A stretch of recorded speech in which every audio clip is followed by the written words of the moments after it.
Yes, guys, it's another episode of the Neutral Corner, proudly sponsored by Treasure Boxing Club. It's Danny Glover, and today I'm joined by the leading top promoter, Flips from DFC. Welcome, guys. It's another episode of the Neutral.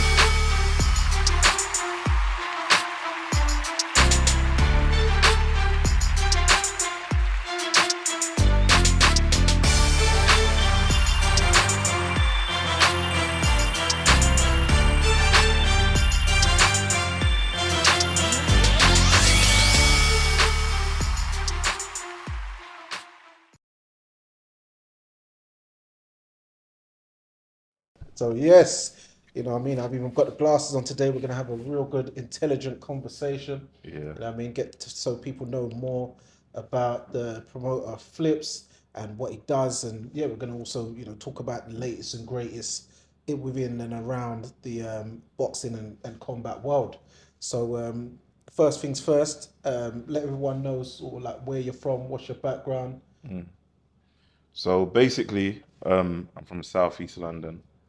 Um, I run a boxing promotion called DFC.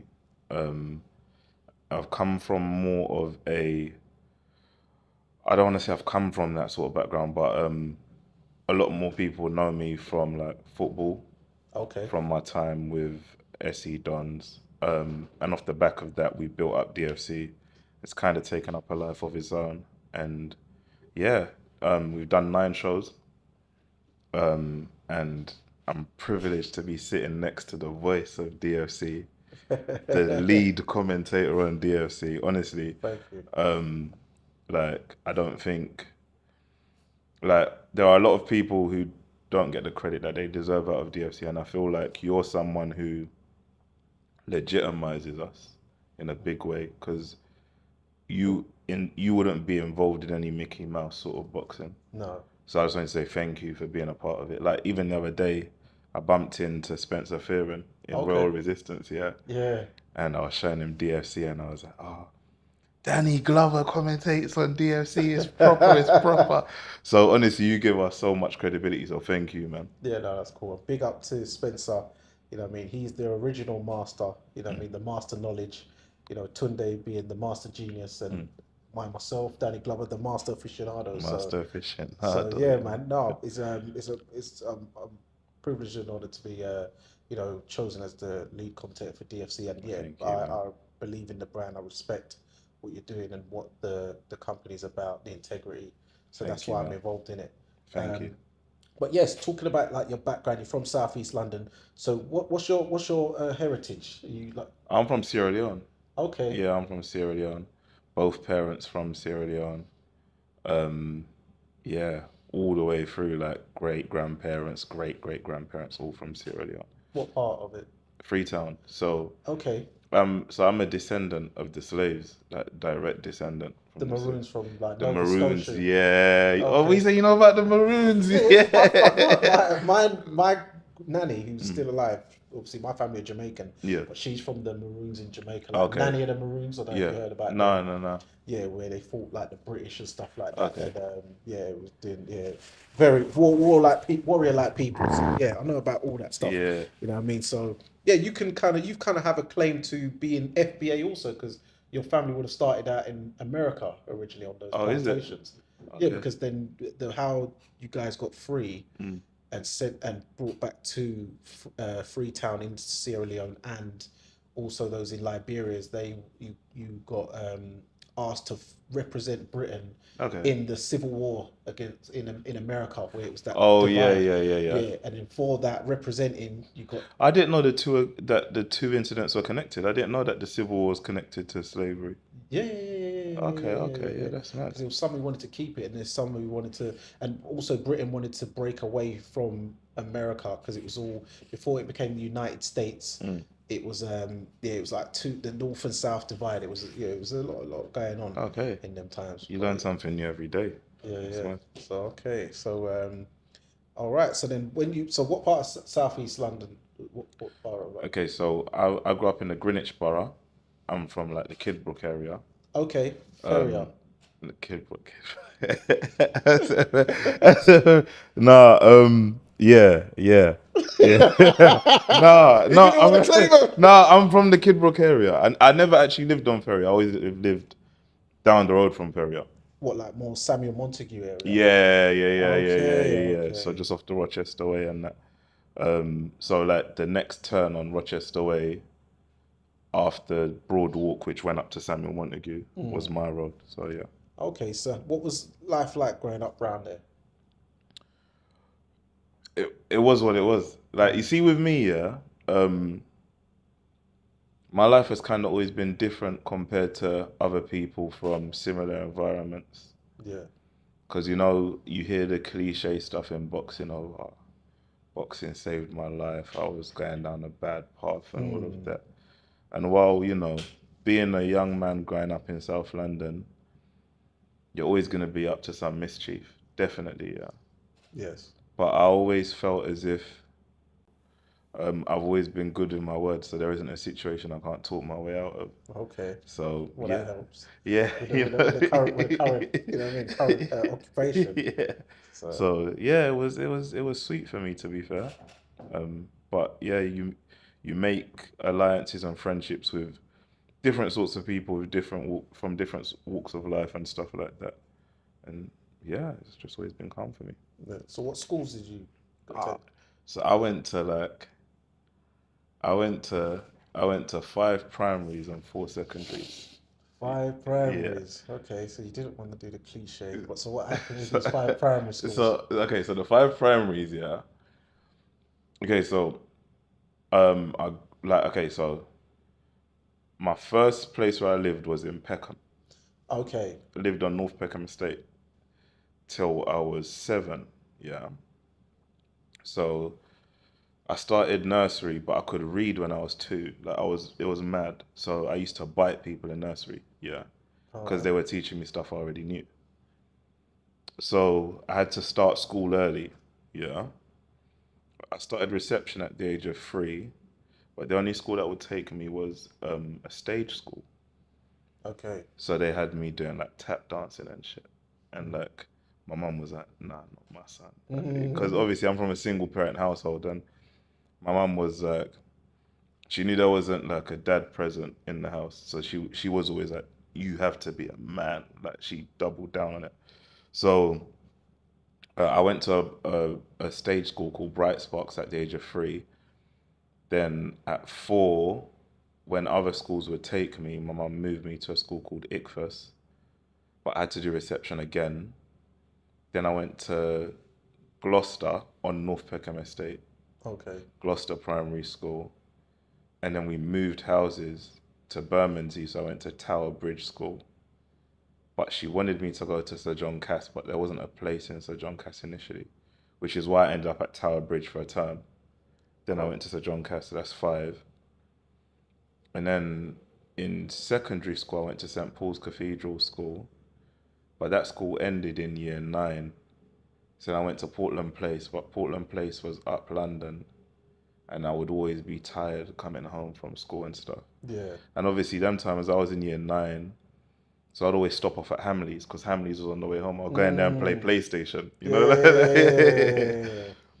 So then I went to Riverston, and then obviously my mischief kicked in, and I got kicked out of Riverston and went to PRU for year 11. So yeah. Okay.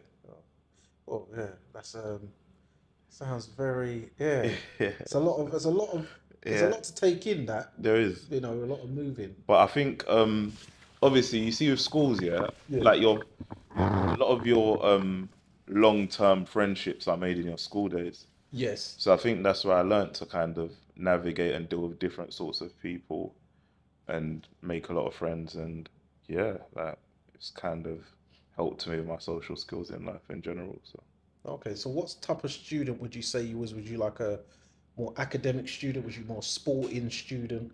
I was well-rounded, you know. Yeah. Um, I was well-rounded. I was good academically, definitely. What was Um, your favorite subjects? Favorite subject, I would probably say was maths. I I was I was I was good at maths. Yeah.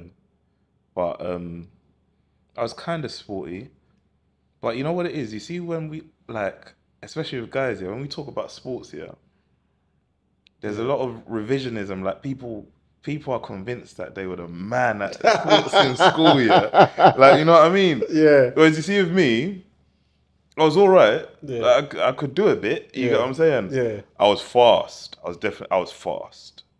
But you know, like in terms of football and stuff like that, I got picked for all the school teams that I ever went to. I got picked for, Okay. but I was never like first name on the team sheet. Like I was an athletic black boy, innit? Yeah. So yeah, but yeah, I was good academically. I was good academically. But yeah, school was fun, man. As a person, I was a bit of a class clown.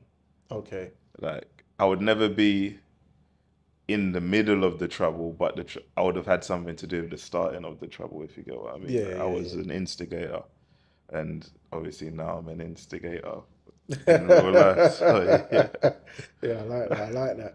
So then, after school, did you go sixth form or college? I tried. I tried. Lord knows I tried.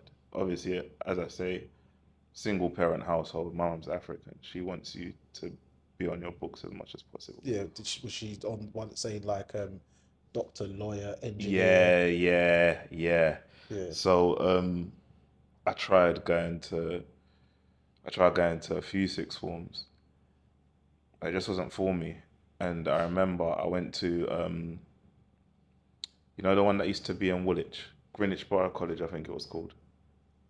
I think I know what one is. It's Is it near the like roundabout?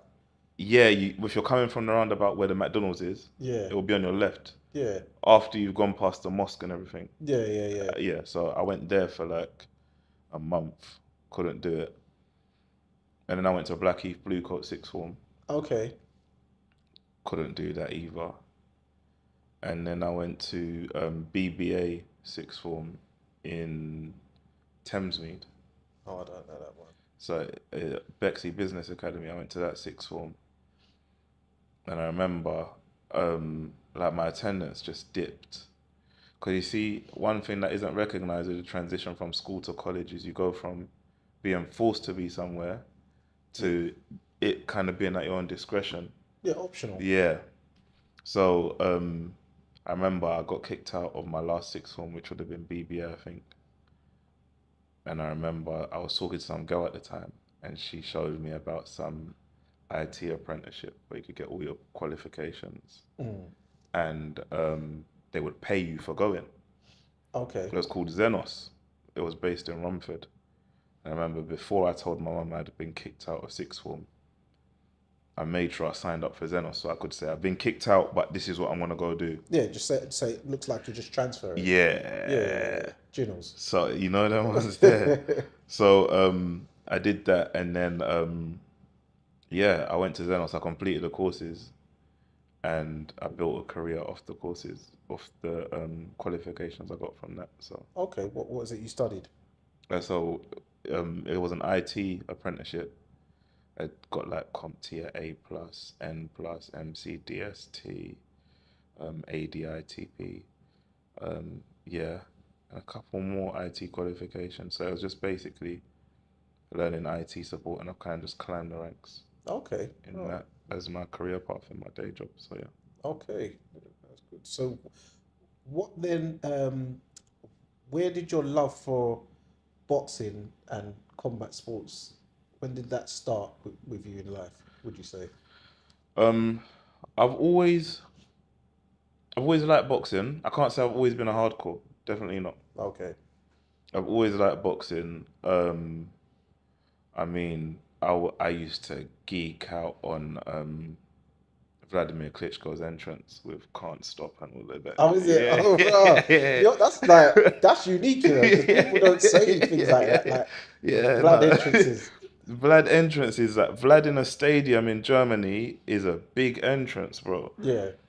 And obviously before that, you know, I grew up being kind of scared of Mike Tyson, bro. You know what I mean? Because obviously those are the times where he was that Mike Tyson, not Mike Tyson that fought Jake Paul. No. Yeah, We're not doing like that. real Mike Tyson. Yeah, Iron Mike. Yes, I remember when he had the brawl with Lennox Lewis, when they did the face-off thing, and they were kind of on two podiums, Yeah. and all of a sudden the lights got and Mike's over there, Yeah. and like everyone's coming over and everything.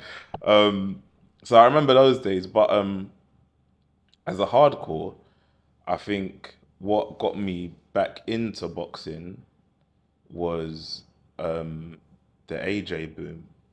Okay, yes. Because he really glamorized boxing over here. Like when Fury boxed Klitschko, I watched that, but I wanted Klitschko to win because I said I really liked his entrance. Yeah. But then the AJ boom is what got me into it. At the time, I wanted to lose a bit of weight, and I thought, bro, look at what AJ looks like. It would have been September 2019. So AJ had just lost to Ruiz in the June. Yes. And I remember I was like, I need to lose some weight. So I walked into Gumshield Boxing Gym with Steve and Ryan and Louis. Yeah, Steve Barrett. Yeah. Yeah, one of my old coaches. Yeah. And that was when I first ever started training. Okay. So I had hit pads before, right? Pound Sterling used to own a gym on Lee Harrow. Pound for pound, yes. Yeah. So I'd hit pads a few times in there. I went in there once. I broke up a couple of my brethren. Yeah. They thought they could. Master aficionado. No, it was a couple of street brethren, yeah. What was it? Like it was like New Year's Eve, and they was talking about, you know what? I think you've lost it, you know. Oh, man, don't respect boxing, bro. No, but obviously we've all had a little drink or whatever. Yeah. So they're like, yeah, man, can take you. Yeah. I'm like, bro, we can go to a gym, you know. We can find a gym tomorrow. They're like, yeah, New Year, yeah, all right. So then they're like, oh, where's the nearest one? And then somebody come out with like, oh yeah, let's go to Pound Sterling Gym, pound for pound on the Road. And we ended up in there, and I was surprised they actually like really went in the morning when they sobered up. So I said, okay. I'll send you the videos of it. It's on YouTube. He's saying they called out Master Aficionado. Yeah, I can't believe it. Yeah, no, but you know what it is, yeah? One thing that I've learned in my time in boxing is street guys don't respect the art, you know, like, because of how easy people make it look. So I learned the hard way, yeah? I started training. I remember my first spar, I dropped someone with the meanest left hook, yeah. Okay. I thought I was Tyson, yeah. I was like, like, I hit like a truck, yeah. And this bod would have been like a 45-year-old man about to have his first white collar. But I thought, I'm the man. So I'm walking around the gym calling people out for sparring and stuff. And I remember there's one guy, yeah, his name was Carl, and he was on the exercise bike, yeah. And I was like, bro, you look like you're my weight. Like, I need some sparring. Can we get some rounds in? And he was like, bro, I'm not in shape. Like, I can't do it. And I was like, no, we can do 1.5 minute rounds. I remember this like it was yesterday. And he was like, are you sure, mate? I was like, yeah. Bro, he gave me the arse whooping of my life. It happens. And that was what made me really start respecting boxing. Like, this shit ain't a joke, bro. You know what I mean? But yeah, the AJ boom got me into it training wise. And like from there, I've just kind of, because AJ and Conor kind of boomed around the same time. So AJ won his first world title in 2016 against Charles Martin. That was the same year that Conor won the second belt against Eddie Alvarez in MMA. Okay, you talk about Conor yeah. Oh, you thought I meant Conor Ben? Yeah. Come on, man. Don't doubt me like that, man. Let me see where you're going with this one. Come on, man. No. You should have checked me for that. You should have checked me. I was waiting. No, I'm going to let you land. I'm not going to jump the gun. I'm going to let you. So, so I got into both sports around the same time. And yeah, I've just loved it ever since, man. Okay. So you didn't follow like the AJ Olympic? No. So I first became aware of AJ properly on the Froch Groves 2 undercard. Oh, okay, yeah. I was at that fight. So obviously I was hearing like the word was spreading that there's this AJ kid, he's just knocking people out in the first round and stuff like that. But on that undercard, I can't remember who he fought. It was no one special, I remember.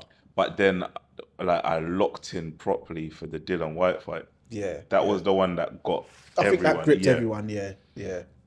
And yeah, from there I was just like, yeah, I love this shit, man. Like, Okay. seriously. So then so you're saying when you went to the pound for pound gym to Mm. lose weight. So when did your like so is that when you started like doing weights and stuff like that as well, or was you on the weight stuff before? I've always done weights, yeah, but never seriously. Mm. And then I started doing it seriously because I had one unlicensed fight myself in 2021. Yeah, I seen that one, and it makes me laugh when you're saying when you slump the breader in the gym because I remember I see you drop the breader and then you're walking around like You you're know what? Yeah, I planned that. the Yeah, way you're walking around. I'm thinking yeah. this breader thinks he's Iron Man. But you know what it is, yeah? Like honestly, it's something that made me, because I always wanted to get into doing shows. Yes. Yeah. But I was like, if I'm ever gonna do shows, I have to make the walk myself. Because you fought, like, honestly, your experience in fighting trumps mine times 100. Yeah, because you've been in the amateurs, you've done your thing, your history in boxing is a lot deeper than mine, so you understand this more than I do. That if you haven't been there and you haven't experienced it, you won't be able to relate to fighters as much as someone who has. Yeah, because the saying goes, "He who feels it knows it." Exactly. Because I've been punched up. You know Everyone's what I hit mean? like, do you know what I mean? So I know what it feels like. I know what it feels like when you feel dejected. Yeah. And the last thing you want, as we spoke about, earlier, like the last thing you want is a brother trolling you and making a mockery because Yeah, then man. you want to thump off his face. You know what I And mean? it's like, So yeah, like honestly, I think it's helped me in knowing how and when to communicate with fighters and stuff like that. So I think that's one of the things that we have at DFC over other promotions. So yeah, it's really helped, man. But I will never ever do it again. I will never fight again. no, I'm I know my strengths and my weaknesses, bro. I'm not built for okay, that. fair enough. I'm not built for that at all. Yeah. So then, what you said you got into? You said you was like all right at football. So when did you? How did you get into the SE Don um, squad? So you see with the SE Don stuff here, um, like believe it or not, I'm not someone who will sit down and watch a football match unprovoked. But because it was my friends, it just felt like linking up with a man on a Sunday. Okay. So initially, Strapsy, he had his Sunday league football team, and he started recording it as part of like a vlog, like a day in the life sort of thing. Yeah. But I just picked up traction, and there's nothing that can beat the authenticity of just man them. So it just picked up speed, and yeah, like them lot have gone on to do the whole non-league thing now and everything, and the growth is amazing to watch. But when it gets to a point where it's not the man them anymore, like me for one, I start to lose interest in, because my love isn't football. My love is being around the man them. But it's the natural evolution. It wasn't gonna be man them till the end of time. You know what I mean? So yeah, but yeah, they're doing well, man. So Yeah. Okay. And then what gave you the idea to say, I want to start my own boxing promotion or boxing league? because I thought to myself, obviously, if anyone who's familiar with SE Don sees the media side of things and the infrastructure was there, and I thought to myself, if we can translate this over to boxing, we could do a madness here. Because as I say, the AJ boom was happening. You're seeing Eddie Hearn. At the time, no one could touch Eddie Hearn in this promotion thing. No. And at the same time, I became familiar with the UFC product as well. So I'm seeing all of these things. I'm like, we could replicate this on a smaller level. And yeah, I remember we did the first 2 shows in Beaverwood. And then on the third one, that's when you came along and you took us up a notch as well. And So, the, like, go on. Yeah, so yeah, I was just gonna say like it's just grown ever since. Okay, so the Beaverwood one was one of them, the one where Big Doug Doug was on it. Doug was on DFC one. That Okay, was the yeah, first because ever I DFC. like that entrance he did with the whole Yeah, the SN1 thing. yeah, it was a madness because we were involved with a gym at the time called TUA. Yeah, Yeah, yeah, I know that, Jim. yeah. Yeah, yeah. So they had got a guy called Benny Joseph to come down and fight Doug. Yeah, and like Benny, anyone who knows Benny's like he can be erratic, and we were worried that Benny would do something off key, like try and kiss Doug in the ring if they faced off. So I'm in the ring waiting for Doug to come in, and I've heard the SN1 because I try not to be aware of anyone's walkout music until the night. So it feels natural. Yeah. I was like, this is cold. And I've seen the videos of him walking through it. Yeah, I was yeah. like, yeah, I wish I was a part of that. But no, yeah, that was a big moment, man. Okay, and then you moved to your venue to Maidstone. Yeah, went to balling for DFC 3. Yeah. That was when Big G fought. And that was a jump that we were kind of forced to make because Beaverwood were like, we have too much crowd. They can't handle it. Okay. So that's when we went to balling. Then we did a 2 back at Catford. Yeah, with Don Strapsy was on one Yeah. of them. Yeah. And then and the one before that was Kay and Scott the first time. Kay Danko and Scott Riley. Yes, yes. And then we came back to balling, and like you've been at both Catford and balling, and I think it's fair to say that Kent love violence. Like Yeah, yeah. They've always the loved violence. Kent though. crowds. I see. I didn't know that until we did DFC there. No, But, okay. yeah. Yeah. Kent loves violence, bro. Yeah, because what it is, there's always someone who gets the main attention. Like for counties, like everyone talks about, Essex, Essex, oh, rah, rah. But Kent, man, Yeah, Kent. they're on, you know what I mean? I don't think there's anywhere like Kent There's in a the lot surrounding of areas of London. serious guys in Kent. Yeah. And remember, Kent is the biggest county in England. Okay. Yes. Yeah, like it stretches coast like to Sheerness and Laysdown. Yeah, and then you've got Folkestone. Hastings, because Marlon's from Hastings. Yeah. And that's deep, deep, deep Kent. Like he was all telling me it takes him an hour to get from where he is to Maidstone, and I was like, what the hell, is Kent even that big? Yeah, But it yeah. goes all the way to Folkestone where you go. Then from Folkestone you go through the tunnel where the Eurostar tunnel. The Dover and all that. Yeah, Dover and all that's all Kent. Yeah. So it goes far, man. Even Isle of Sheppey, where that M. Arbor is from, which is like an island, and that's still classified as Kent. So Kent's massive. But Yeah, that's mad. yeah, so yeah, I'd say that it is a good location that you have chosen. And the funny thing is, the first time I actually went to that place, it was called something else before when it was. Was it called like Gallery? That was it. Yes, Yeah, when yeah. Luke Gibb. Yeah. I remember when he was like the guy on the door doing like the clipboard, Okay. and then he become like a manager, and then he got hold of the venue and that. So I remember because I remember even when I first went there with my brethren, we had a table. The door was like, "Oh no, we ain't letting you guys in." And then Luke was like, "Sarge, is that you?" Because I ain't seen him in a while. I was like, "Yeah." He's like, "Oh no, they're fine." Then obviously all the the And Luke's good stuff, man. Yeah, no, he's proper. But it's like I say, I think we've been blessed with this DFC thing. It's boxing people. Yeah. Like even you think about Luke.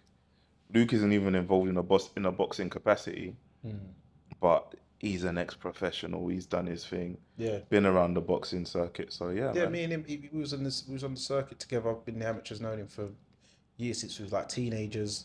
And you've got a lot of credible people from when you had John Garton as referee. Yeah. He used to box with me at the Lynn. Okay. Yeah, Yeah. we used to spar and that. He's a former British champion. Sam Hepworth. Yeah, Sam used to Hepworth. box for Fisher. But that's the thing, yeah. So you see, like people like Sam, when Sam gets a bit of stick from people about his refereeing, I'm like, bro, do you know who that is? Like, people come and complain to me. I'm like, I'm the wrong person to complain to because Sam knows a lot more about boxing than I'll ever know, bro. Yeah. So yeah, we try and keep it credible, man. Seriously. Yeah, and the thing is, people, I know, as you said, Kent people love violence, so they just want to see a man literally go down the sword. But Yeah. you have to have safety first, and that's one of the reasons, as I said, why I respect your brand and why I'm involved with the company, because I see you do all the measurements. You have on site doctors, ambulance. You've got proper credible refs who know, when to step in. Yeah. Because remember, this is not like professional fighters where, and it's not like a world title fight on the line. So Everyone's got work the next day. yeah, exactly. So you have We've to got be work the next day. careful when you see a man's eyes swimming, because we've seen some, Yeah, we've and even seen- on your, we've seen some very bad knockouts on your shows. Do you know what I mean? Representing. You know what I mean? So I've seen some very vicious knockouts Yeah. on DFC. Big, massive highlight reel style. Yeah. Oh my God. Oh yeah. Representing. Oh man, he went down like Hurricane Melissa. Bloody hell. Hey, My Jamaican brother went down like Hurricane that Melissa. It was was mad. unbelievable. Luke Yeah. Powerfree. So yeah, talking about some of the fighters, how do you manage to scout, or where do you find the fighters? You know what? There isn't actually a formula to it, I do think though that by how you carry yourself and your product, you attract the best fighters. Yeah. But I do need to give credit to Louis, because we can have all the best fighters in the world or in the local area or whatever, but the matching, and Louis as well is a boxing person. He's wise beyond his years. He's only about 25, but he's been in boxing since he was a toddler. Okay. So he's boxed for Eltham, and then at a very young age he started coaching for Eltham as well. But I think the way that he matches these fights brings out the best in what is already a good group of fighters. Yeah. So he needs to take some credit as well. But yeah, I think we just attract good fighters because of the quality of the product. Yeah. And then whose idea was it to start implementing like K1 matches? Because I'd never seen one live. The last time I used to watch K1 matches was like Eurosport days, when Steve Holsworth used to commentate with that, like Ernesto Hoos and Bob Sapp and all them guys. So whose idea was Bob it? Sapp, Yeah, Bob yeah. Sapp. And Fedor Emelianenko. Yeah. That man there back in the day, like Eurosport time. So whose idea was it to bring like K1 into the forefront? Because that has really, I'd say, raised the bar and brought it to another level. I can't say that was my idea. That was definitely not my idea. I think it would have been my friend Jack. I got a friend called Jack who's at every DFC. Okay. And he was like, oh, why don't you involve like another discipline? I think initially the idea was to bring in MMA. But my thing is, MMA when it's not in a cage is a bit messy.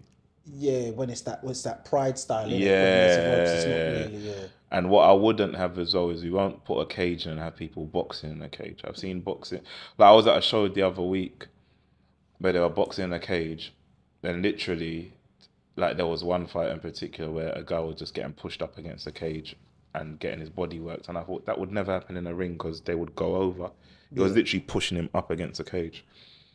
So I was like, okay, what's the closest thing we can do? And we end up getting K1 involved, which Marlon helps match up, and he puts on crazy fights as well. And I think we've got 5 K1 fights in December. So 5. Yeah, 5 K1 fights. Oh my God. Yeah. Yeah. It's a big card. It's the biggest card ever. Okay. Yeah. No, that's very good, because and what I was gonna say on the next one, because shout out to Greenie, because he's helped me like learn more of like the intricate rules of K1. Okay. So yeah, because certain things I'm saying, and I'm not understanding why the refs breaking or warning, and he's telling me the rules, you can't do this, you can't do that. And, do you know what I mean? So big up Greenie, because he definitely knows what he's talking about on the K1 rules and stuff like that. And then also another thing you did is when you had your first women's match. That was. You see me? I'm not really before then I was never really a fan of women's boxing. Yeah. And I say that not to say that women are any lesser than men in terms of boxing, and because there's the opinion out there of women in football and stuff like that, and I think you can see it's evident to see the quality drop off, but I think that's probably due to genetics and a lack of resources. But women, when they scrap, they scrap. Yeah, yeah. But I had never actually taken in women's boxing. I don't know why. And then, but I'd always wanted women on DFC because it's a platform for everyone. Yeah. So believe it or not, that's the first ever women's fight I watched. Oh, so you haven't watched like Katie Taylor? No, so the first Katie Taylor fight that I actually watched was her rematch with Amanda Serrano. Okay. On the Mike Tyson co-main event. Oh yeah, you need to go back and watch the first one. Oh, was that mad? That's the best one, I think. Okay. Yeah, so these two girls, and the thing is, with Adriana who won, yes, there was she was very much underestimated. Everyone who was kind of involved with that bout thought that Rosie would be too much for Adriana. Not based on ability, but based on more mentality. I think the perception was Rosie has a bit more dog in her. And I remember in the second round, I went to Louis. I was like, "You lot have severely underestimated this girl. Like she really impressed me." And then she went on to fight for a title on the last one. Lost to Janet, but Janet is very skilled. Honestly, I got so many messages about her. I don't think I've ever been messaged that much about one single fighter after a DFC. And you think she featured on the DFC of the biggest main event in Marlon and Gatti, probably the craziest fight with Jake Goldsmith and Tyler Davis, where they knocked each other down. Yeah, that's crazy. And the fact that I was getting messages about Janet just shows how good she is and how much she impressed people, man. Yeah. So I see that, and one thing I do like as well is that the story with Lyndon Coombs, like he's been on every single DFC, he had a rocky start, but now he's really coming into his own. And I'm seeing in the last two performances, especially the last one, how his boxing's improved so much, his boxing ability. And then I see he even won a belt recently in the Midlands. Obviously, that's where he's from, innit? Yeah. So big him up. I think Lyndon, it's hard to find someone who will come and fly the flag for your product as much as Lyndon would, because especially in the unlicensed game, like in boxing, there's no loyalty, and I don't say that in a bad way. I don't expect there to be loyalty. Yeah. Because fighters need to look after themselves primarily.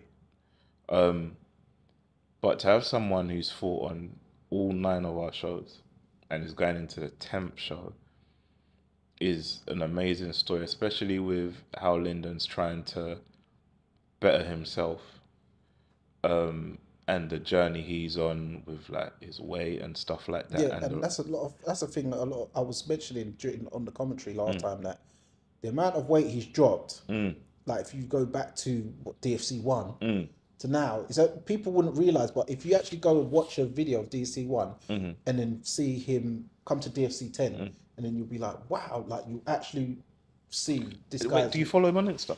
Yeah. Have you seen how much he runs? Yeah. He runs because his engine is abnormal for a man that size. He's like, he is literally, I've got a quote I like saying, there's built for show and there's built to go. Yeah, he's built to go. He's built to go. Like, you see a man like me, I'm probably built for show because I can't run that much. You see what I'm saying? I'm built for show, bro. I'm not even going to lie. I'm built for show. Yeah. Lyndon's built to go. And I'm so proud of him. He hasn't lost this year. No. Hasn't lost That's this what I'm year. saying. And I noticed is the improvement he's made boxing skills wise. Because remember, the guy he beat the last 2 times now, Danny Cook, yeah. Danny Cook. I remember when he come out in the yard vest and he slumped the bread up. He just dropped the hammer or 4 on him. I just thought, oh my God. So, and a lot of people on paper thought Danny Cook was going to beat Lyndon. And then Lyndon beat him and then people thinking it's a fluke. So they ran the rematch and he beat him even more convincingly the second time round. So people got to start putting some respect. I'm so proud of him, and he's making some noises. He said that he wants a title shot against the winner of December early next year, and I'm in no position to say no to that. So yeah, we'll see how he goes on in December. Then we'll take it from there. Yeah. So what's the plans for the next 3 years for DFC? It's in God's hands. That's the way I see it, because the way that it's grown so much already, I didn't expect it to grow this much this quickly. Yeah. But God's kind of carried it, bro. I'll be real. We want to do more shows. The initial phase was about building a quality product. Yeah. Then this phase has been about building and maintaining consistency. So after December, we would have gone 6 times in the last 15 months. All good shows. Yes. So we've maintained now it's about further enhancing that consistency to more regular shows. Yeah. So this year we would have done 4 dates this calendar year after December. Next year we've got 4 dates booked in. And we want to add another 2 in different locations. Okay. Yeah. So we've got 4 in Ballin booked, and we want to venture out to other places as well. Okay. So that's the plan, man. That's good, man. So then, regarding with the fighters, do you have some of them like under contract, and then some are like freelance? No, we have no one under contract. Anyone who's loyal to DFC just loves DFC. Okay. I think we've built up a family vibe where everyone feels valued and respected, and yeah, like the fighters get along with each other as well. There's an air of respect. Obviously, sometimes it's a fight game. You're going to get some fights with bad blood. But majority of the time, it's all respect, and everyone's just there for each other and stuff like that. So we've got a good dynamic there. So no one really wants to go anywhere else. Yeah. And I saw an interview with you and Paolo, and it was a clip, and it was about some rival promoters, and you was like, they know where we are, they can pull up anytime. What was that about? Nah, you know what it is, yeah? You see me, yeah? Sometimes I talk before I think. Okay. Because I didn't know where that came from. Paolo set me up with that, because Paolo was like, "Oh, have you got a message for the haters?" Yeah. Okay. Now, number one, I'm not aware of any haters. Yeah. I'm not aware. Like we're just good guys. Yeah. Get along well with people. We do business the right way. Put on good nights, and we will go to work on the Monday. Yeah. But I think in that moment, I don't know what came over me. Just the promoter came over me. I started talking rubbish, and that's the one clip that they chose to put out. Like, okay. They didn't put out any clips of me being peaceful and friendly in the whole interview. But that one clip is what they put out. So I think I got set up there. Yeah, you got done dirty there. Yeah. So let everyone know where they can how they can purchase tickets, or how they how they can come to the next show and stuff. Go on the official DFC _ on Instagram, or contact fighters. And yeah, those are 2 ways to get tickets. Yeah, big. So yeah, let's get into let's talk some. Bro, a lot's going on right now, you know. A lot's going on. Bro, a man gave me breaking news on the stairs, bro. Yeah. So for those who don't know, or you probably will know by the time this comes out in a couple of days, but Fabio Wardley is now the WBO heavyweight champion.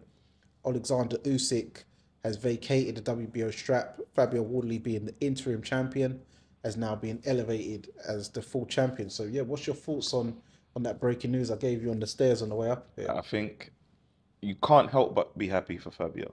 Yeah. From the journey that he's come from. And I think, especially as a man that's in the unlicensed game, I think this should be the start of the board probably taking note of unlicensed boxing.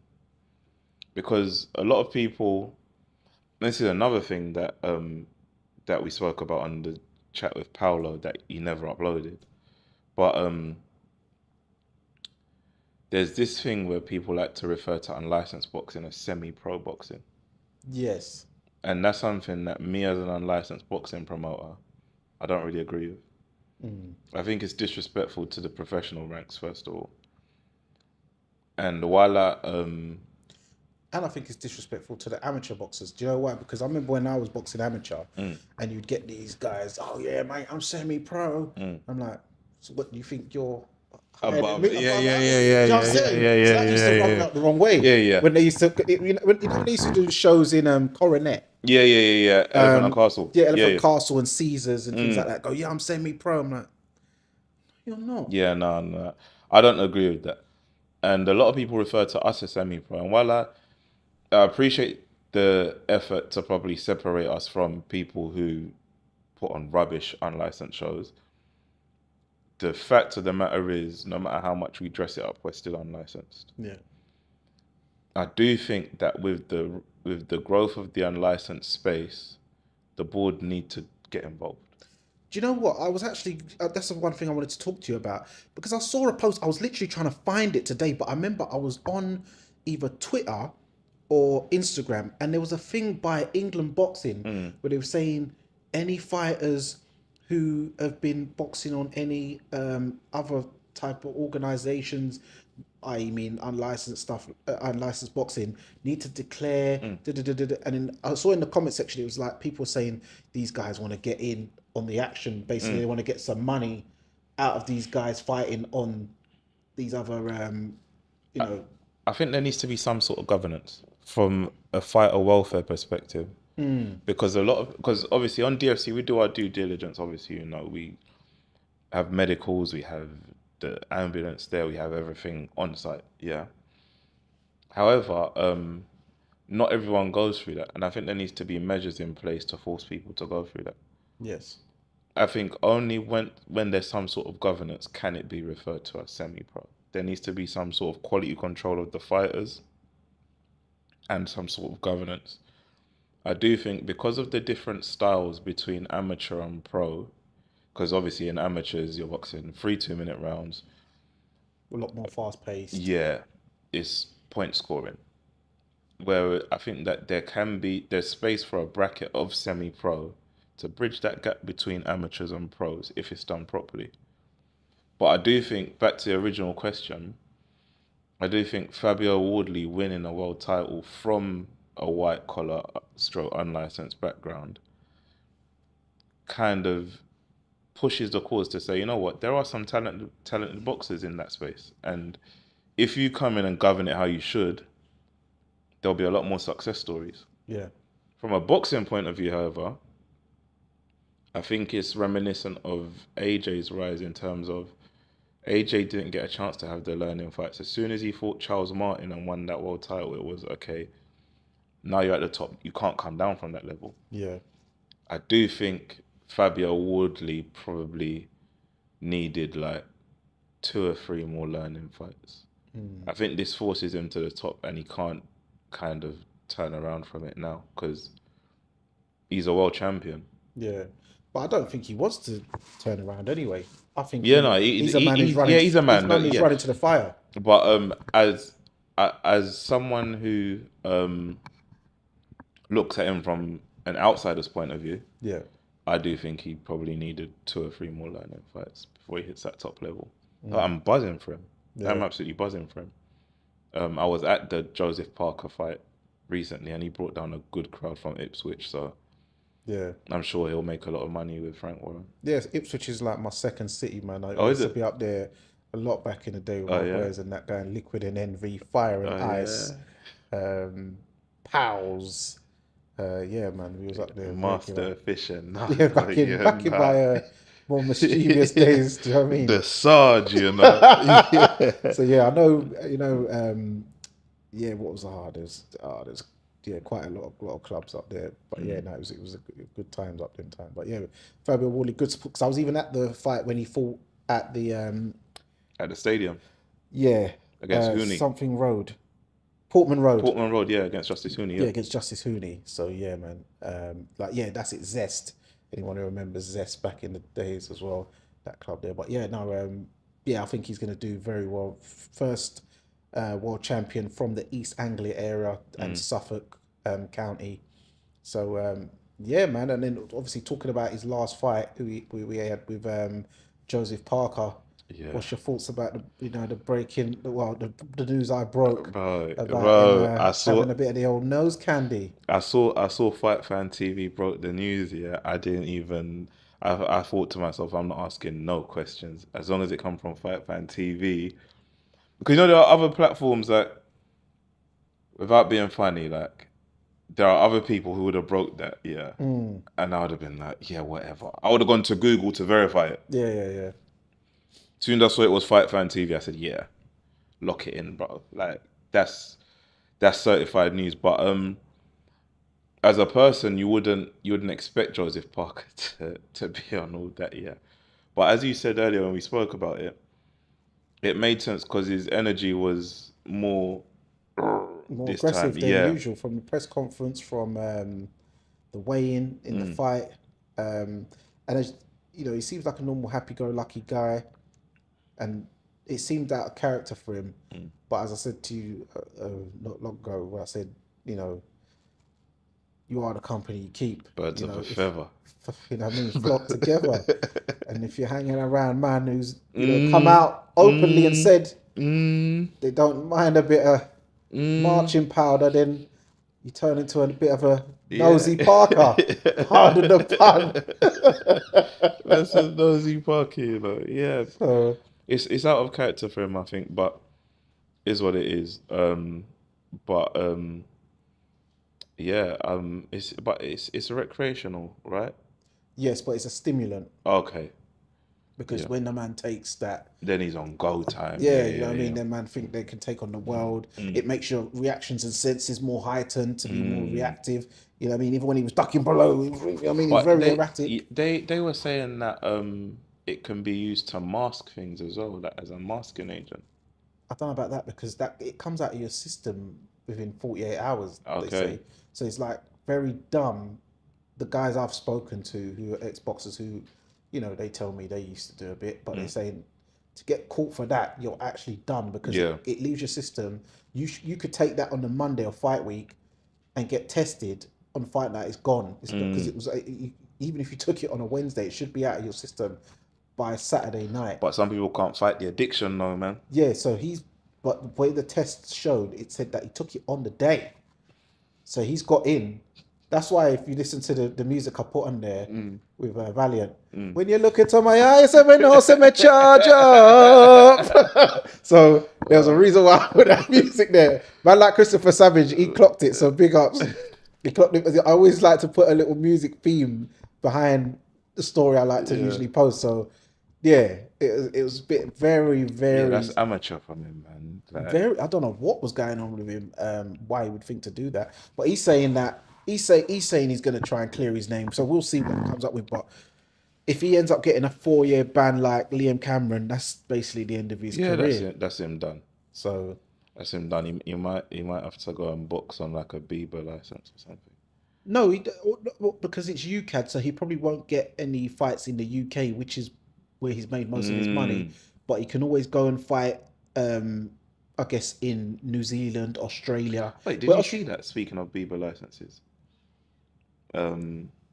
Hunter turned down Itamwat to go fight Eli Frank on a Bieber license. Yes, I saw that at York Hall. Yeah, Yeah, on a Friday. that was very disappointing to see. Yeah, So I'm not. Yeah. but I get along well with Eli, so I'm happy for him. But yeah, that move didn't make sense from Michael Hunter to me. Yeah. So talking about sort of influencer boxing as well, actually. Or it's not even you don't do influencer boxing, but what's your thought on? You said you saw the news today about Jake Paul and Anthony Joshua. I think, regardless of Jake Paul's current or previous occupation as a YouTuber, you've got to respect him for getting in there with Anthony Joshua. Because there's always things of Jake Paul's opponents on out to knock him out. I doubt Anthony Joshua will play by that tune. Like I hope not. it would surprise me. He seems as though he's someone who always kind of wants to prove himself. Like, look at how he dealt with Ngannou. Yeah. So I would hope he goes in there and like fights how he should. But I do think that like with a, like I'm hearing things on Talksport of Anthony Joshua's tarnishing his legacy even taking this fight. The way I see it is, if I'm gonna offer you, let's say twice or three times as much money to do an easier job than you currently do, you're gonna jump all over that opportunity. Absolutely. But I do think that anything that lasts longer than the second round is an embarrassment for AJ. So him taking this fight has put a lot of pressure on himself. For the way that he's talking about wanting to go on and box for a third world title and stuff, he should finish him within 2 rounds. And that's me being generous. I hear that. So if he doesn't, then I think that's an embarrassment for him. My opinion is, I think this is a 1 round job. If it took Ngannou flattened him in 2, he should not. He should flatten Jake Paul in 1. And my opinion is, if he doesn't flatten him, if he gets out of that first round, I personally would think something's fishy with the fight, because I wouldn't expect Jake Paul to last against Ngannou. And Ngannou's a massive, massive man. You saw the way he bent his legs backwards. Yeah. So I don't see how. Remember, Jake Paul's a man who lost to Tommy Fury. You know, let's keep it a buck.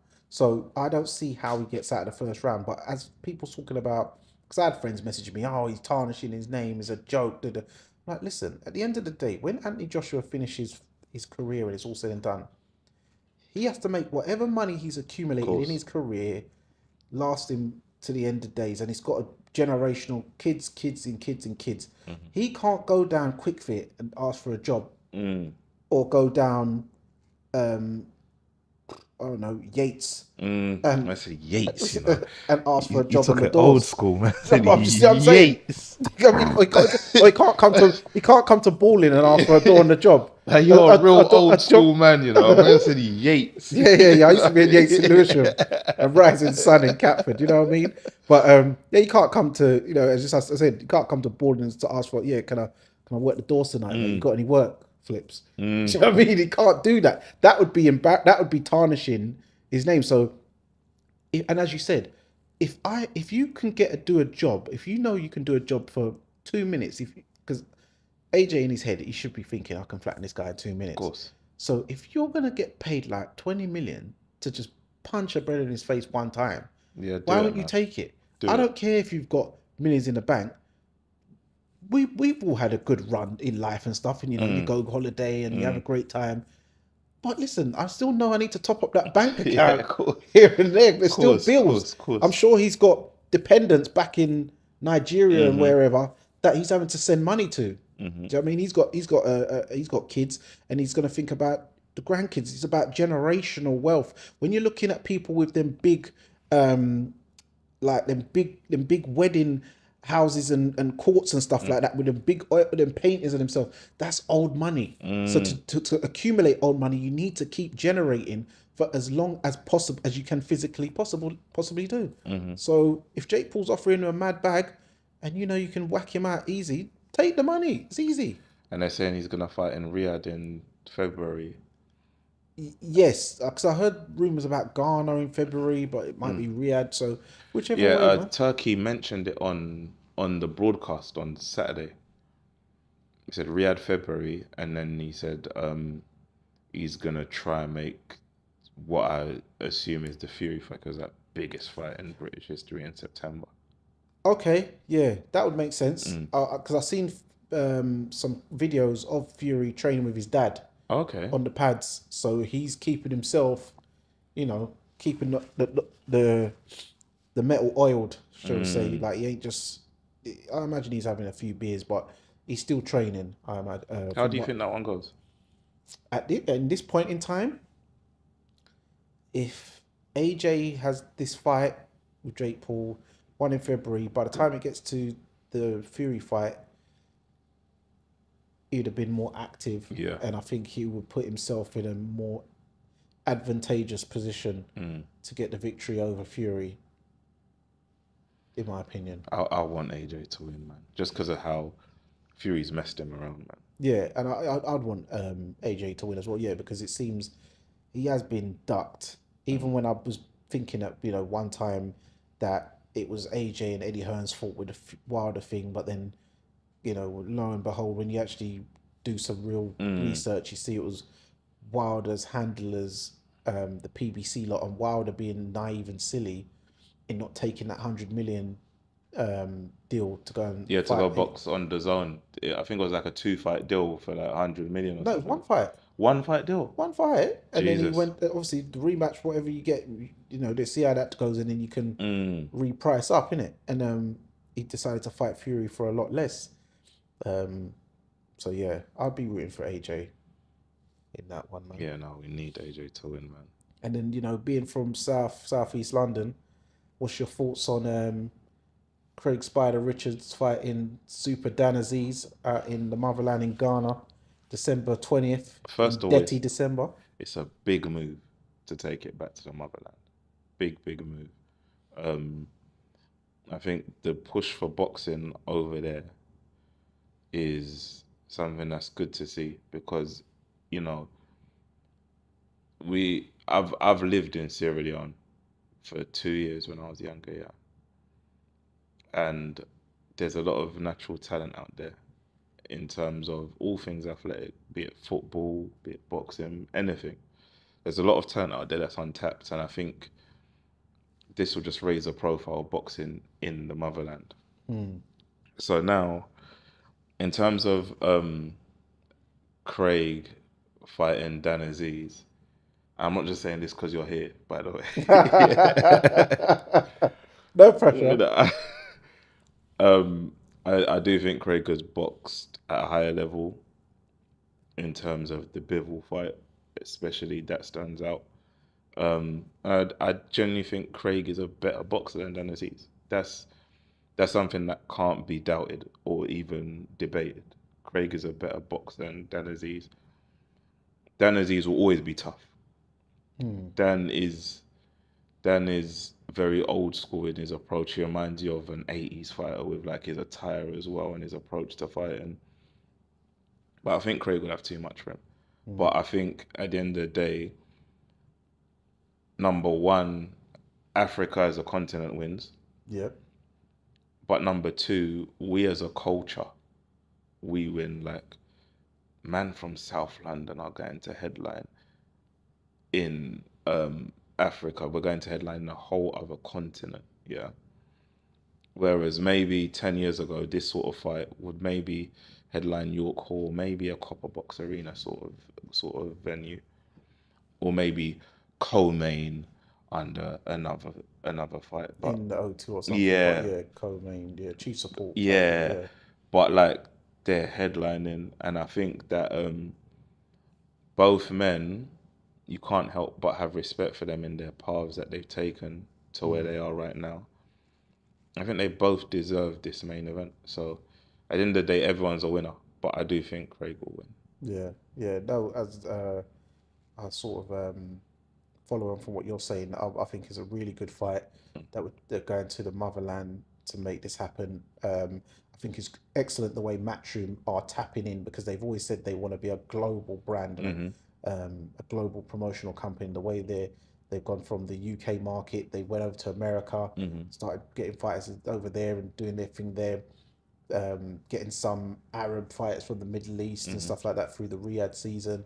And then now they're going into Africa, a new continent, tapping into a new territory where when you look at their stable and when you look at the current crop of a lot of top fighters now, I know back in the day, a lot of African parents will tell their kids, you can't be boxing, you got to do your education. Boxing's for, idiots and, you're vagabond and whatever. But now they're seeing there's guys from, if you look at the current crop, for instance, Anthony Joshua, Nigerian background, Lawrence Okoli, Nigerian, Fabio Wardley, Nigerian, Moses Itoma, Nigerian, Adelaide, Nigerian. David Adelaide, Nigerian, F.A. Ajagba, Nigerian. So you're seeing all these various West African fighters. You got Isaac Dogbo, former world champion, Ghanaian. You've got Joshua Boatsi, Ghanaian. You've got Chris Congo, Congolese. Isaac Chamberlain, Congolese, Martin Bakoli, Congolese, um, Alois Yeah. Jr., who's Cameroonian, with a bit of Congolese in him as well. So you've got a lot of African fighters on these stables, you know. So it's only right you tap into that content, because if these are the ones who are over here who've managed to get, Imagine so what's over imagine there. what's over there, the diamonds in the rough. Mm-hmm. Do you know what I'm saying? So, you know, they've had world champions from Ghana as well, like Azuma Nelson, Ike Quarte, Who's the guy? Joshua Clottey. There's a guy that was from Nigeria. He boxed Vladimir Klitschko. Oh, you're talking about Samuel Peter. Samuel Peter, yeah, Yeah, the Nigerian Nightmare, yeah, Samuel yeah. Peter. You had Ike Ikabuchi. Yes. You know, so there's been guys throughout history over there. So you can imagine, you know, you've seen even with UFC, a guy who's raw got sent back to Africa trying to get into France for how long in France? Yeah. It's Ngannou comes in, just smashes a brother in UFC. So, Mad. and we know if you go to the continent, you see sometimes these videos pop up on Instagram. Have you seen them big hench African brothers, and you got that white woman in the middle trying to do like little exercises? So you got these brothers just running around. Yeah. I've even seen the ones on the Ghanaian brothers that are emulating the yard man Okay. on the water thing doing the massage. Oh yeah. I'm like, You lot set these pace with the specimens. massages. Yeah. So you got some specimens out in the motherland. So if you're And able they to, don't even work out. It's not even a gym thing. it doesn't. It's just I know natural. Natural. It's just crazy. So if you're able to cultivate them, some of the fighters and fights we will manage to obtain in a continent that has over 1.6 billion people. Listen, that's a massive pool. You know what I mean? So yeah, it's a great thing. And we've had great fights out there, you know, historical fights like Rumble in the Jungle in Zaire, Congo. And even in the future, we can go further into the diaspora, into the Caribbean. Remember, we had a fight out there years back in the day in the 70s, where it was George Foreman versus Joe Frazier in Kingston, Jamaica. Oh, is it? Yeah, the rematch when he was just bouncing Joe up and down off the floor, boy. Yeah. That fight was in Kingston, Jamaica. A lot of people don't even know that. People think of Thriller in Manila and Rumble in the Jungle, but yeah, George Foreman, Joe Frazier, the rematch was in Kingston, Jamaica. So yeah, you can tap out there, and there's loads of places, man. So I think it's an excellent look for legacy rise promotions. Shout out to John Mahama, Sharif Mahama, and the family T and all them 258 and all those involved with this up and coming show. So, yeah, It's proper stuff, man.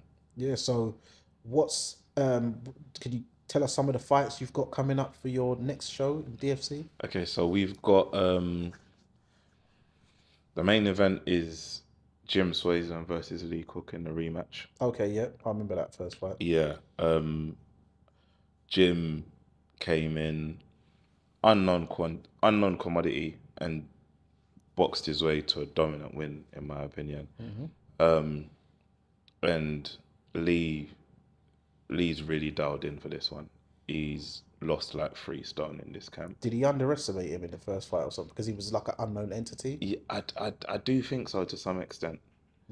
I think that we all kind of did, because it was like no one knows who this guy is, and he's very soft spoken, very polite. Oh, is he? Yeah, gave off a very happy to be here sort of vibe. And once that first bell went, he just switched, and he was sending a good jab up the middle, good uppercuts. All the shots up the middle were landing. So I think Lee has no choice but to take him extremely seriously. Yeah. I never heard the guy speak, so I just went by the look. He looked the part. Yeah, he looks but I didn't know him. Yeah, no, he looks the part, definitely. And then you've got co-main event. You've got Jack Watson, who stopped Luke Palfrey. Okay, yeah. He's fighting against Brad Fowle. That's probably like the biggest shocking upset in DFC history, wouldn't you say? Yeah. Because I did not see that coming. I didn't think, it's so silly of me and naive, because with my experience, I should know everyone can get beat, but I was just thinking, Yeah, In not DFC, Luke I was Power. thinking, Yeah, Luke not Luke Panther Power. can't get beat on these shows. I just thought he was like gonna just remain undefeated forever on No, DFC. Jack Watson had been in my DMs asking for that fight for months beforehand, Yeah. and I wound him up a bit. I was like, yeah, like Luke's gonna toy with you, bro. Like you don't want this fight. And he was like, no, I'm serious. I want it. And he came on the day, and he he won every round, and then stopped him in the fourth round, and it was quite upsetting for me because I know Luke personally. Like Luke's one of my favorite fighters to deal with. So it upset me, but you can't help but respect Jack. He's a schooled fighter. I think he's had like 66 fights across both amateur and unlicensed. Okay. Someone that could have potentially turned over, but for reasons known to him, he didn't. And he just wants to prove he's the best. Brad Fowle is a younger person.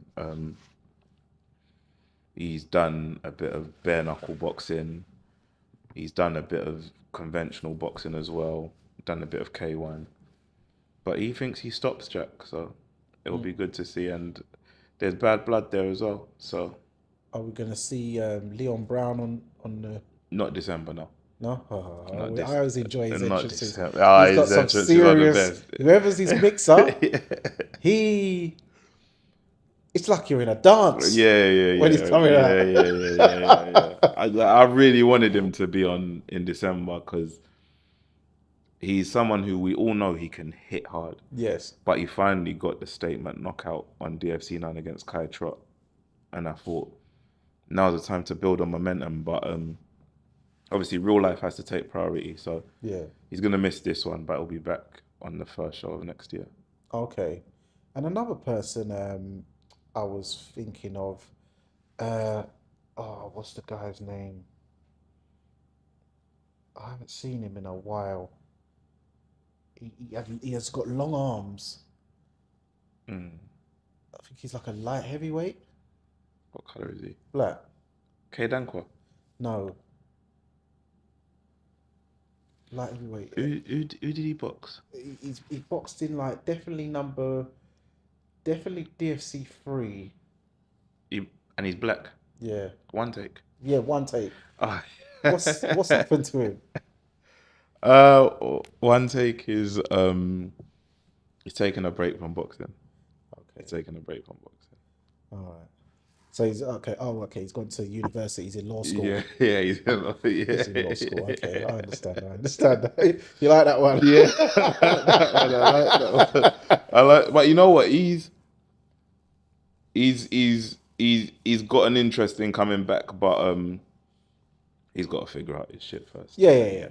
I understand. But it's always easy to think that you want to come back until it's time to come back. So if the time comes and he's ready to do it and he's prepared to, then yeah, we'll always have him back. Yeah, because him and Leon Brown would be a great That fight. would be a mad fight. Oh, see? Oh my God. Master aficionado here now. Matchmaker. What? Now that's a fight I'd like to see. That's a mad fight, you know. Well, I'm just putting it out there. That's a crazy fight. Putting it out there. So this one might make the clips if that ever does come to any fruition. That's a crazy fight right there, you know. Yeah. Yeah, I gotta try and make that happen now. Yeah, man. I gotta try and make that happen, man. Yeah, but talking about like back to Lee Cook, yeah, I think he just needs to definitely, as you said, dialed in. He said he's lost 3 stone. Maybe, as what happens with any fighter, you're on a streak, you're getting the name, you're getting the plaudits. You can get a bit carried away with the title, baddest man in Kent and stuff like that. And he's just seen this guy and thought, I just need to turn up and do the business. You don't know, you've run into a brother who you know what I mean? It's hard when you probably haven't got any tape on the guy either. Yeah. So I think he will make the necessary adjustments, and I expect a much different fight than the first one. But in contrast to that as well, you look at Jim. Jim came in, and obviously you've seen the DFC product. You come in for the first time, and you probably fought on like quieter shows.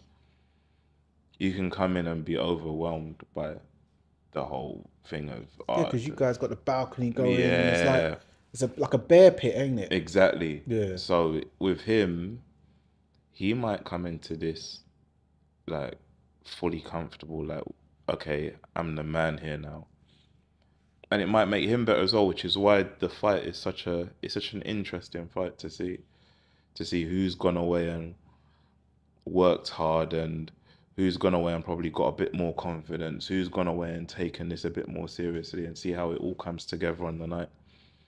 But I don't think the way both guys have spoken, I don't think it goes the distance this time. Okay. And then also I see you got you're quite close and got good involvement with man like Dan Francis. Oh, that's my brother, man. Yeah, it's my guy. And then also you got that there's that young light skinned brother. I think he's like Oh, half Cameron. Irish. Yeah, Cameron O'Callaghan. O'Callaghan, Yeah. yeah. I see his debut at York Hall from the Nielsen Boxing TM14 show. Yeah, so what did you think of young Cameron? I always wind Cameron up, you know. I'm always like, bro, you've gone pro just so you haven't got to fight the likes of Luke Palfrey. You're I'm taking a always bit. onto him. But I'm so proud of him, yeah, because like, I saw him on his amateur journey. And one thing that people don't know, Cameron boxed Scott as an amateur. Scott Riley. No, not Scott Riley, sorry. Marlon. Oh, Marlon Gillett, Yeah. He boxed Marlon Gillett as an amateur. Oh, right. And he also boxed, you know, that Elliot Elimassi. Yeah. Boxed him as an amateur as well. Like, he's boxed some people as an amateur. Oh, right. Yeah. Elliot's a big dude, though, man. Yeah. But Cameron used to be bigger. Oh. He came down from like 100 and something kilos. Oh. Yeah. So, I'm so happy. Like, seeing him how he looks now is alien to me. 'Cause I know Cameron, like, I didn't know him when he was 100 plus kilo. But when I knew him, he was a bit bigger than he is now. But I'm so happy for him because he's just a young kid living his dream, man. And hopefully he can push on and stuff. Because, like, I've experienced some good nights with Dan Francis, like when he won the Southern area. Yeah, and we stuff. was there together. Yeah. You know what I like seeing you at the shows, yeah?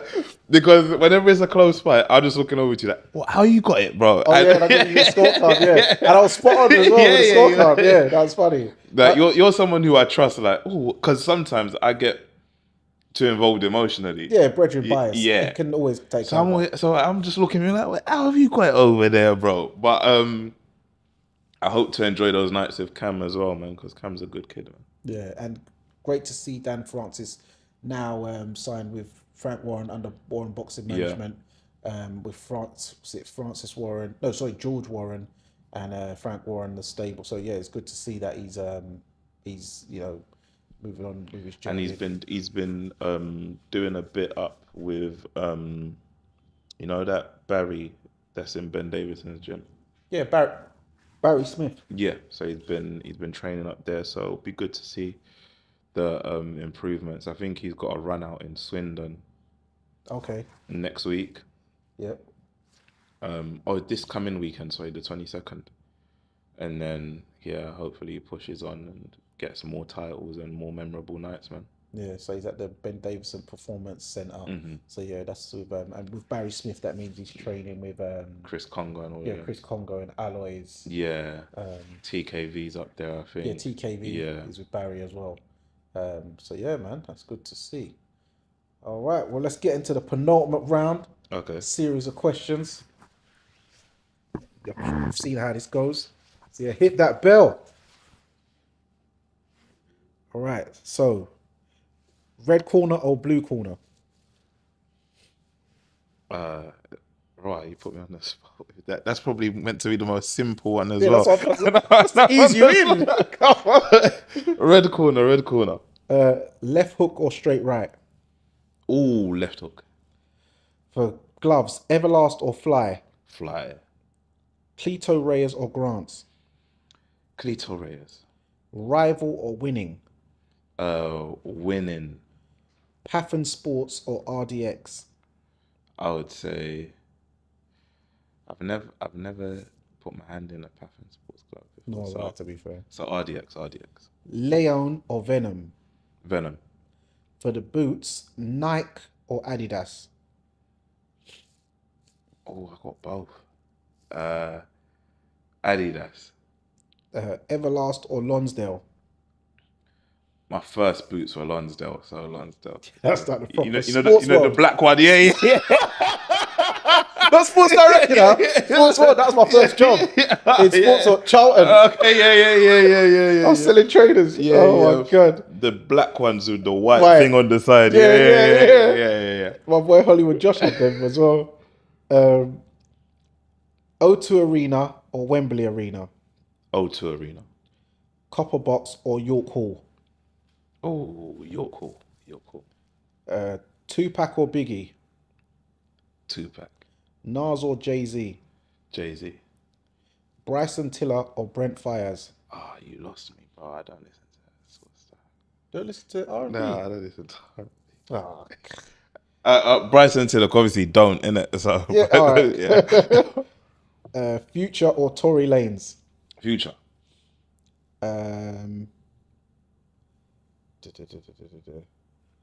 Skeng or Skillibeng? Ooh, Skilly Bang. Massacre or Alkaline? Massacre. What? White Sienna? Nah. Different type of. Different type. He's got bare tunes. Vibes Cartel or Movado? Ooh. Because in this day and age, it's easy for me to just say vibes. I know. But when them are going back to back. Yeah.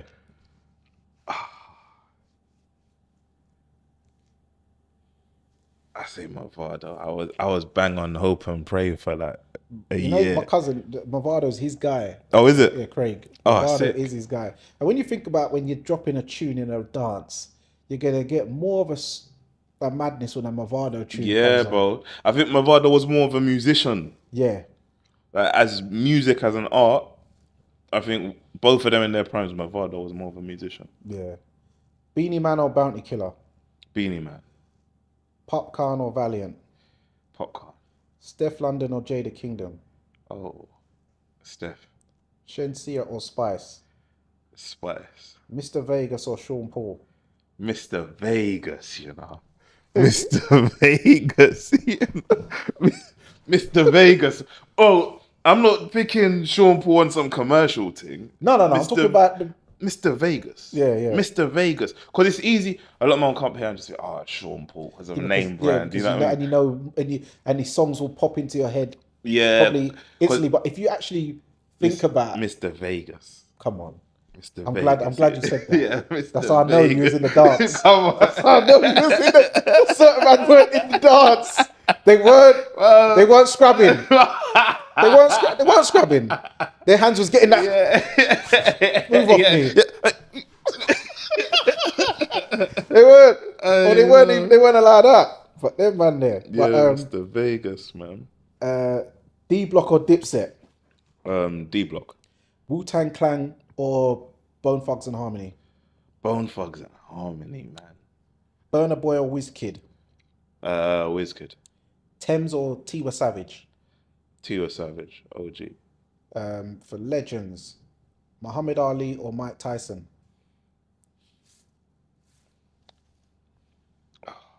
Mike, I'm a man of excitement, bro.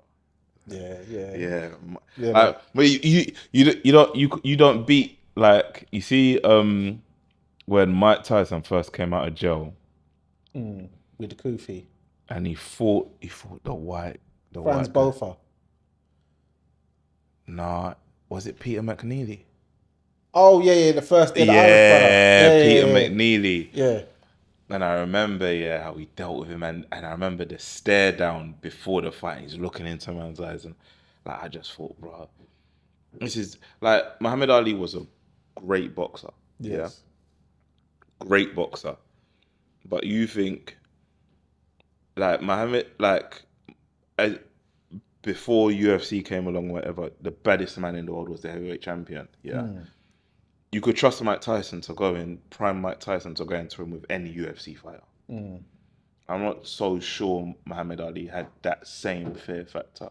Where he was a great pugilist, Yeah. I don't know, so I would go Mike Tyson. Yeah. Jack Johnson or Joe Lewis? Oh, I'm not even gonna lie to you. That is before my time. Okay. But I'm gonna say Jack Johnson because he was the first. No. Yes, he was. Yeah. Yeah. Sugar Ray Robinson or Sugar Ray Leonard? Sugar Ray Leonard. Yeah. Michael Buffer or Bruce Buffer? Oh, it's a weird one because I would never have Michael Buffer in UFC and I'd never have Bruce Buffer in boxing. Yeah. But I think they're both just great at what they do. But you gotta go Bruce, man. Michael Buffer's just Johnny come lately, bro. Like Bruce has been doing this. Let's get ready to rumble. Like, No, you're talking about Michael. Is Let's Get Ready to Rumble? sorry, Michael. I've got to go with Michael. Yeah. Yeah, because like his saying is etched in culture. Like it's everyone knows. Let's get ready to rumble. So yeah, Michael Buffer. Yeah. All right, so we're gonna go into some cultural questions. Okay. Groundnut stew or okra stew? Jesus. Groundnut stew because okra stew it draws. I don't like it drawing. You know what I mean? Okay. Moko or plantain chips? Plantain chips. Cassava leaf plaza or yebe? How do you know about all of that? Come on, man, I'm the master aficionado. No, you know. Cassava leaves. Benny cake or olele and agidi? Jesus Christ. You done your research now. I take Benny cake. Give me Benny cake. Pepper chicken or crin. Pepper chicken. Wait, but that's a good little pepper chicken. Give me pepper chicken. Yeah. All right. Rice and peas or rice and binch? I'll be real. As a Syrian, I should probably say rice and binch, but I say rice and peas. Okay. I prefer rice and peas. Okay. All right. So for artists, Drizzleek or Emerson? Emerson. How the hell do you know all of this? Because I'm the master aficionado, man. I hear it. All right. For actors, Kerry David Barry or Fabian Swilranda? I don't know either of those guys. Funny enough, Pester didn't know that either. Oh, is it? When I asked him. All right. So for politics, since you lived out there, Yeah. APC or SLPP? When I was there, APC was in power. But yeah, I don't really get involved in that stuff. So I'll just say APC. Because they were in power when I was there. But SLPP's in. Actually, I should probably say SLPP because they're Pester in was now. SLPP. Yeah, SLPP. But, and that was a few years ago. But he said his family are like they like lifetime supporters. Okay, yeah. All right. So for the up and coming fights, well, we've got one this weekend. David Benavidez versus Anthony Yard. Smart money says Benavidez, but I think Yard might do it. You know. Okay. I think Yard might do it. Devin Haney versus Brian Norman Jr. I haven't seen much of Brian Norman Jr., so I'm gonna say Devin Haney. Okay. Who you got? Zerdo or Jai Pataya? Jai Pataya. Naoya Inoue or Inoue. Junto Nakatani? Inoue. I'm going Junto Nakatani if when that fight comes off. So Inoue. You know what? I'm not going against Master Aficionado, so Junto Nakatani. I'm one of the very few people who say that. But no, but I think Inoue.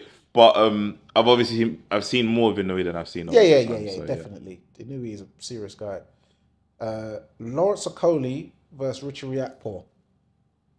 I think Okoli beats him. Okay. It's a fight. They just need to hurry up and make this happen. Yeah, they need to make it drawing out too long. Justo or Quincy? Quincy's got a CV in this thing. I heard. Yeah. Quincy's legit. I heard. You know, well, I heard Quincy's legit.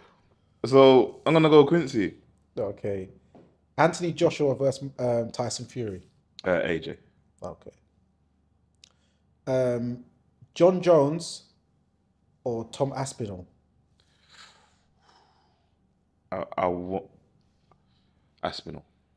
Even after his last fight, when man was having a stakeout with Garnett. Yeah, no. After John Jones dealt with Garnett in what? Cyril Garnett? Yeah, about what? It was like 2 seconds? minutes or some shit. Yeah, like 2 minutes or something. Yeah, no, I would say Aspinall just because styles make fights, and Aspinall's a lot bigger than anyone that John Jones has fought, other than Gunn, obviously. But we didn't get a chance to see the gunfight really play out. No, that's And even at light heavyweight, when John Jones was down there, he was always the bigger person. yes, So yeah, he had a lot of natural advantages over people. yeah. BMW or Mercedes, BMW. No, Mercedes. Sorry, Mercedes. Audi or Lexus, Audi. R1 or R6, R6. Rolls Royce or Bentley. You know what? I've never been in either of those, so I don't know. I've never To look been at. Bentley. Okay. For the galleon, dark skin or light skin. You're trying to get me cancelled. I love them both, man. I got a lot of love to give. Okay, he's mad. He's mad. Slimline or curvy thick. Curvy, man. Curvy. Natural or surgery. Natural. For music, garage or house. Nowadays, I would say house. Drum and bass or jungle. Jungle. R&B or hip hop. Hip hop. Slow jams or new jack swing. New Jack Swing. I don't even know what that is. It's like it's like it's that same era as R&B, but it's that more sing along type of Okay. tunes, like my love. You know, that's the song that literally came to my head when you said that. Yeah. So that comes under that kind New of Jack tune. Swing, yeah. Yeah. Dancehall or Afro beats. Afrobeats.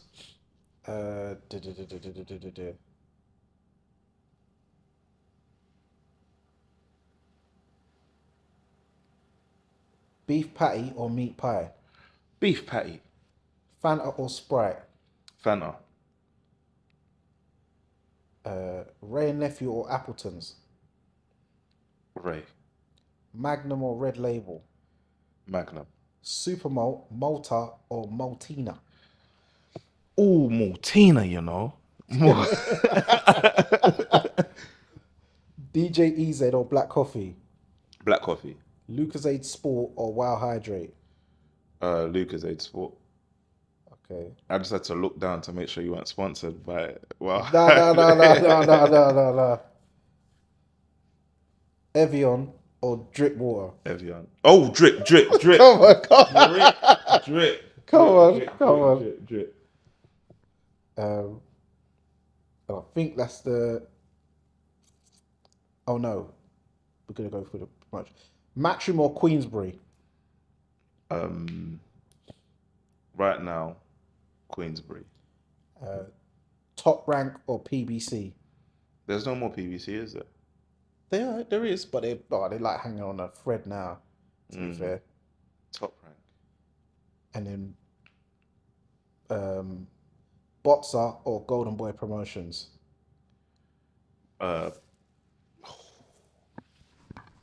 Golden Boy for now. Yeah. But Boxer came in with a lot of potential, you know. No, they did. I thought Boxer were gonna come and govern, because when everyone was running off to Riyadh, I thought Boxer would govern the O2 shows and stuff like that here, but yeah, man, it's not gone to plan for them. Yeah, it is what it is. But yes, he passed the penultimate round. So yes, let everyone know where they can follow, where they need to follow social media and stuff like that. Follow official DFC _ on Instagram and DFC season, DFC SZN on all other platforms. And yeah, that's Love that. Also, when's your next holiday? Because I know you're a man who loves to travel. You know, you guys do. I see the. I can't ever forget that comment when the brother tried it, and he was like, "Yeah, something." But have you ever been in? Well, when I was like, "Oh, have you ever seen life from the top of a Samoan mountain?" That was serious. That was serious. Have you ever seen live from Samoa Mountain? Well, I think right now, like DFC has taken over my life. So hopefully, sometime next year, I'll be out of it again, and I'll have more captions and comments for you. Yeah. And I'm looking forward to it. But yes, make sure that you follow at Fight Fan TV Live on the YouTube. Fight Fan TV Live on TikTok, Fight Fan TV Live on Instagram, and you can also follow me at Danny Glover FFTV on Twitter, or X/Twitex, as my boy Basic Kids like to call it. So yes, please make sure you hit up official DFC. Make sure you turn up to the next show that will be in Balling Maidstone. What date is it again? December 7th. December the 7th. Be there or be square, but be there, because then you can see the action inside the squared circle. And there you have it. It's Danny Glover for Fight Fan TV Live, proudly sponsored by Treasure Boxing Club. And we've been joined today by one other than Flips from DFC. And remember, guys, persistence beats resistance. Resistance. You know where it is. You know what it is.